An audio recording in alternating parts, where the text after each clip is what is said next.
Welcome back to your favorite football-related physics segment, putting formulas on the field. We all know that running is a huge component of the game, and this can be measured by velocity. Velocity is calculated as displacement divided by elapsed time.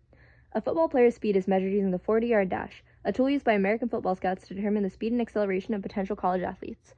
During the dash, an athlete will run 40 yards, 35.58 meters, as fast as he can. His initial position is 0 meters. His final position is 35.58 meters.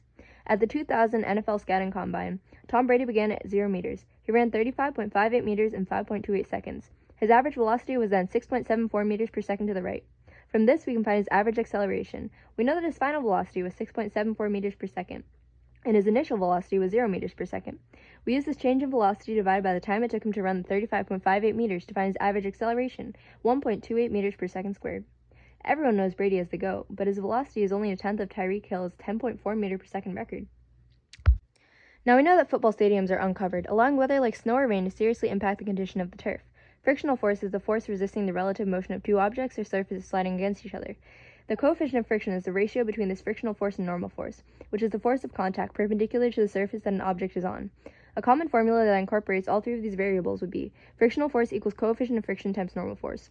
More water on the ground decreases the coefficient of friction, thereby decreasing the frictional force. This creates slippery conditions on the turf, making it more difficult to rapidly change directions on the field and even to run normally without falling.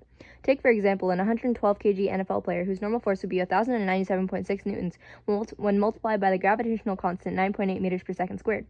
On a regular day, the coefficient of friction on the field will be around 0.35. Plugging this into our formula, we get a frictional force value of 384.16 newtons. After some heavy rain, the coefficient of friction on the grass would be around 0.2.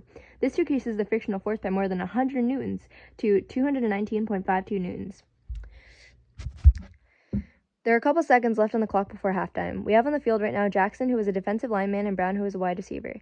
If we look at the mechanics of a tackle, it is merely an interaction of forces colliding with each other. On the scales, we have Jackson, who weighs 230 pounds. Based on mass equals weight over gravity, his mass is 102 kg.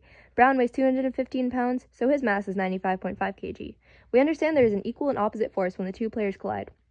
This interaction is Newton's third law. A force has an equal and opposite force.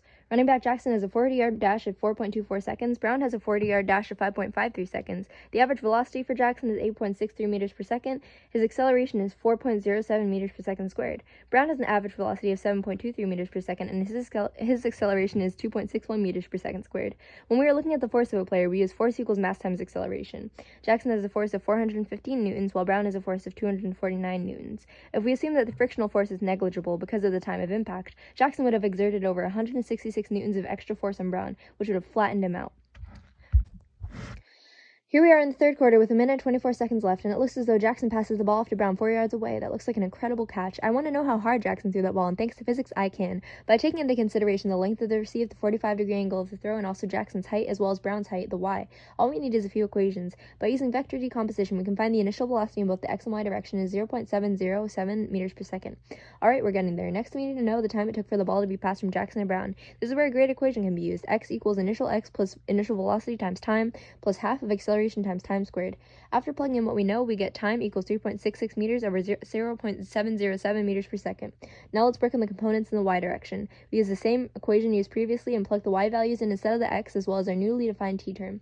Once everything is in, we can finally solve for initial velocity, and now physics can tell us that Jackson threw the football at a velocity of 5.88 meters per second.